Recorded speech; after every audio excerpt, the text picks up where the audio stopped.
আমাদের ছাত্র শিবিরের কেন্দ্রীয় নেতা, যার পদবি সহকারী আন্তর্জাতিক বিষয়ক সম্পাদক মোহাম্মদ জিসান মিয়া প্রধান, নিখোঁজ হন মর্মে পরের দিন অর্থাৎ 12/6/2026 তারিখ দাউদকান্দি থানায় এসে তার পক্ষে মোহাম্মদ রাসেল আহমেদ একটি জিডি করেন, নিখোঁজ জিডি করেন। নিখোঁজ জিডির পরেই আমরা বিষয়টিকে খুব গুরুত্ব সহকারে নিই, যেহেতু উনি একজন কেন্দ্রীয় নেতা। এর প্রেক্ষিতে আমাদের একাধিক টিম, ডিবি এবং থানার একাধিক টিম এবং অফিসারবৃন্দ মাঠে নামে তাকে উদ্ধারের নিমিত্তে। উদ্ধারের অভিযানের এক পর্যায়ে আমরা প্রথমে একজন ব্যক্তির খোঁজ পাই, তার আপন চাচাতো ভাই, নাম সজীব। তার কাছ থেকে আমরা একটি তথ্য পাই যে 5-6 মাস পূর্বে ফেসবুকের মাধ্যমে দাউদকান্দি এলাকায় একটি মেয়ের সাথে জিসান মিয়া প্রধানের পরিচয় হয়। এই পরিচয় সূত্র ধরে তাদের মধ্যে মোবাইল ফোনে কথাবার্তা শুরু হয়, একটা পর্যায়ে প্রেমের সম্পর্ক গড়ে ওঠে। আমরা আরও জানতে পারি যে গত 20/5/2026 তারিখে দাউদকান্দি থানাধীন জিসান, যিনি নিখোঁজ ছিলেন, তার ভাড়ার বাসায় ভিকটিম মেয়েটিকে জিসান মিয়া ধর্ষণ করে এবং মেয়েটি ধর্ষণের শিকার হয়। পরবর্তীতে বিভিন্ন সময়ে এই জিসান মিয়া প্রধান মেয়েটিকে বিয়ের প্রলোভন দেখিয়ে শারীরিক সম্পর্ক করে। এক পর্যায়ে মেয়েটি অন্তঃসত্ত্বা বা প্রেগনেন্ট হয়ে যায় কনসেপ্ট করে। এরপরে জিসান মিয়া প্রধান মেয়েটিকে জোরপূর্বক বাচ্চা নষ্ট করার জন্য চাপ প্রয়োগ করতে থাকে, না হলে মেয়েটিকে মেরে ফেলার হুমকি প্রদান করেন। এক পর্যায়ে মেয়েটি জানের ভয়ে বাচ্চা নষ্ট করতে রাজি হন। এরপরে জিসান মিয়া তার পূর্ব পরিচিত ঘনিষ্ঠ জনৈক সেকেন্দার আলী ফার্মেসি দোকান করে তার দোকান হতে বাচ্চা নষ্ট করার ট্যাবলেট ক্রয় করে ভিকটিম মেয়েটিকে খাওয়ায়। 2-3 দিন পর বাচ্চা নষ্ট হওয়ার ওষুধ সেবনের ফলে ভিকটিম মেয়েটির প্রচণ্ড রক্তক্ষরণ হয়।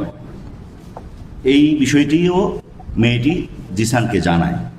এরপরে জিসান একই ফার্মেসি থেকে তার স্বাস্থ্য সচিবকে দিয়ে ব্লিডিং বন্ধের জন্য ওষুধ ক্রয় করে মেয়েটির বাড়িতে পৌঁছে দেয়।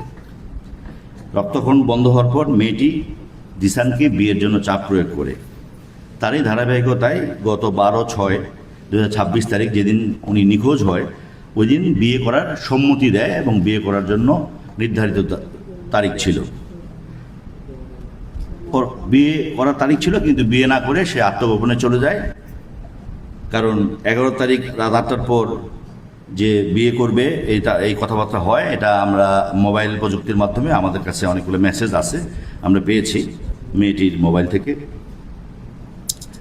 পরে তাকে গতকালকে আমরা যে জায়গা থেকে উদ্ধার করি, আমাদের ডিবি টিম, আমরা যখন জিসানের বাবা মাকে, তার ভাইকে দাউদকান্দি থানায় নিয়ে আসি যে ঘটনা তো এরকম, আসলে উনি তো নিখোঁজ না, উনি কি আত্মগোপনে, আপনারা জানেন।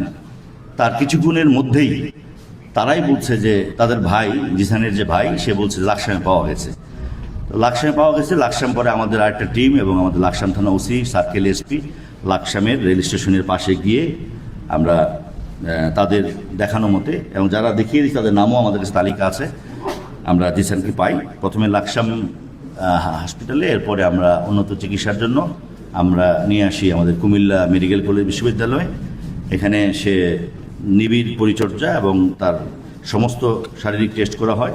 আমি আপনাদেরকে দিয়ে দিব। তার শারীরিক টেস্টে সবগুলি রিপোর্টে নেগেটিভ আসছে, অর্থাৎ তার কোনো শারীরিক অসুস্থতা নাই। সে আত্মগোপনে ছিল, নিজেই সে আত্মগোপনে গেছে। তাকে কোনো ধরনের তার শরীরে ডাক্তারের রিপোর্ট অনুযায়ী, আমার কাছে রিপোর্টটি আছে, আমি দিয়ে দেবো আপনাদেরকে, তার কোনো শারীরিক সমস্যা নাই, সে সুস্থ। মূলত এই যে মেয়েটিকে বিয়ের প্রলোভন দেখিয়ে যে শারীরিক সম্পর্ক, ধর্ষণ, এই বিষয়ে আত্মগোপনে এসে গেছিল।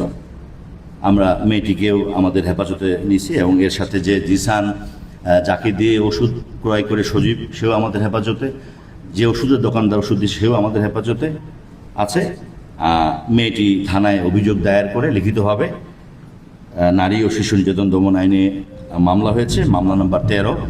তারিখ 13/6/2026, আইনের ধারা 9-1/30, তৎসহ পেনাল কোডে 313 আছে, ভ্রূণ নষ্টের 506-34 পেনাল কোড মামলা রুজু হয়েছে। আমরা মামলাটি নিবিড়ভাবে তদন্ত করব। সমাজে মা বোনদের এইভাবে বিভিন্নভাবে যেন সমাজে আর পুনরাবৃত্তি না ঘটে, আমরা দৃষ্টান্তমূলক শাস্তি যেন হয়, আমরা মামলাটি তদন্ত করে অতি শীঘ্রই আমরা বিজ্ঞ আদালতে মামলার পুলিশ প্রতিবেদন প্রেরণ করব। আপনাদেরকে আজকে আপনাদের মাধ্যমে জানিয়ে দিতে চাই যেটি অপহরণ, গতকাল সারাদিন মিডিয়ায়, সোশ্যাল মিডিয়ায় অপহরণ, মুক্তিপণ বিভিন্ন নিউজ আসতেছিল। আমরা সারাটাক্ষণ আমরা নিবিড়ভাবে আমাদের টিমগুলি কাজ করেছে। আমরা প্রকৃত ঘটনাটি উদ্ঘাটন করতে সক্ষম হয়েছি। আমি আপনাদেরকে যেটা তুলে ধরলাম এই প্রেস লিস্টে আমি আপনাদের সকলের কাছে দিয়ে দিব। অসংখ্য ধন্যবাদ।